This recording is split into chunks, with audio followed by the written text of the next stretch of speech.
धर्मगढ़ राज्य में एक राजा कबीर सिंह और राजा अपनी धर्मपत्नी रानी अवंतिका के साथ एक सुंदर से महल में रहते थे। राजा बहुत ही दयालु राजा था। फिर राजा अपने राज्य में घोषणा करता है, आप सभी के घरों में जल की व्यवस्था की जाएगी मंत्री जी। जी महाराज जी। आप सभी गांव में जाकर सभी घर जल की व्यवस्था करेंगे। जितना भी धन की आवश्यकता हो तो ले जाना। जी महाराज, आप जैसा चाहते हो वैसा ही होगा। इस तरह राजा ने घोषणा कर दिया कि सभी के घरों में नल की व्यवस्था कर दी। फिर महल में एक गरीब किसान आता है और कहता है, महाराज में बर्बाद हो गया, महाराज में बर्बाद हो गया। क्या समस्या है आपकी? आप खुलकर बताइए।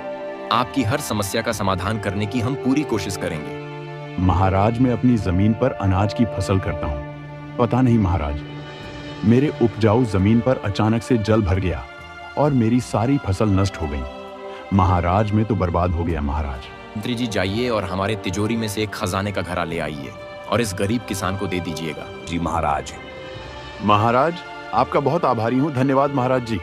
कबीर सिंह महाराज बहुत ही दयालु और सहनशील महाराज था। राजा की प्रजा पूरी होने के बाद अपनी धर्मपत्नी अवंतिका के कच्छ में गया।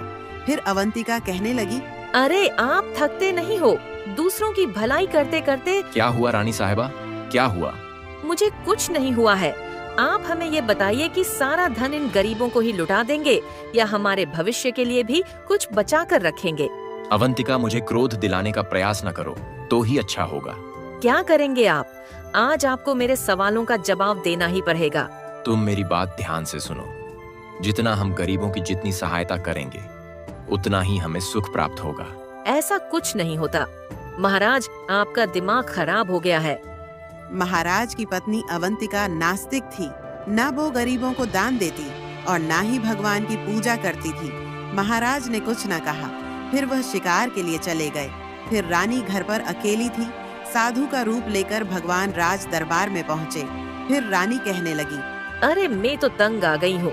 इस दान पुण्य से मेरा पतिदेव सारा धन लुटाता है। अरे बेटी, मैं बहुत भूखा हूँ, थोड़ा भोजन मिलेगा? माफ कीजिएगा, लेकिन मैं आपको कुछ नहीं दे सकती। तो ऐसा धन दौलत किस काम की मदद ना करो। मुझे नहीं चाहिए ऐसी धन दौलत जो हर जगह बांटती फिरूं।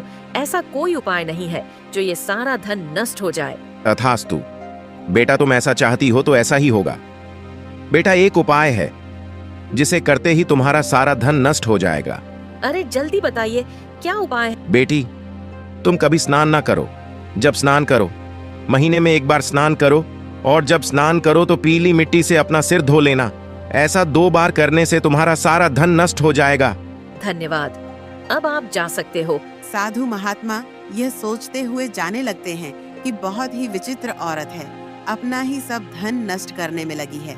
साधु महात्मा जैसा कहकर गए थे, रानी ने बिल्कुल वैसा ही किया। 2 महीने के अंदर अंदर राजा का राज्य और समस्त धन संपत्ति सब नष्ट हो गई। जब राजा ने ये सब देखा, उसे कुछ समझ न आया। फिर ये दोनों गांव में झुग्गी में आ गए। रानी की इस हरकत की वजह से राजा रानी का हुलिया ही बदल गया। अब ये दोनों भोजन के लिए तरसने लगे। तभी रानी ने अपनी बहन को बुला लिया। कुछ दिनों के लिए रानी की बहन तिजोरी में कुछ खजाना लाई है, जिससे कुछ समय तक राजा रानी की भोजन की व्यवस्था हो गई। फिर राजा कहता है, रानी तुम यहाँ पर रहो, मैं कुछ दिनों के लिए शहर जाता हूँ, वहाँ कुछ काम कर लूंगा। यहाँ पर नहीं कर सकता क्योंकि यहाँ पर मुझे सभी लोग मुझे जानते हैं, इसलिए कोई कार्य नहीं कर सकता। इतना कहकर राजा शहर चला गया।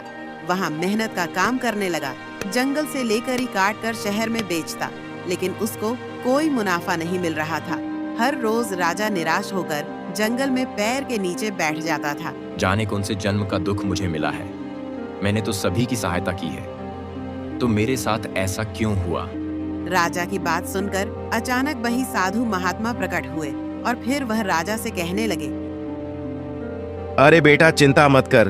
तुम्हारी धर्मपत्नी ने भगवान का अपमान किया है, इस वजह से तुम्हें दुख प्राप्त हुआ है। हे महात्मा जी, मेरी पत्नी नादान है, उसकी तरफ से मैं माफी मांगता हूँ। बेटा, अब तुम चिंता मत करो, तुम्हारी सारी समस्या का समाधान होगा। बस तुम ऐसा करना कि भगवान विष्णु की आराधना प्रारंभ कर दो, तुम्हारे सभी कष्ट दूर हो जाएंगे। मुझे मार्ग दिखाने के लिए धन्यवाद। महाराज, मैं आपका कैसे शुक्रिया करूं? मुझे समझ नहीं आ रहा है। बेटा, तुम्हारे ऊपर विष्णु भगवान का हमेशा आशीर्वाद रहेगा।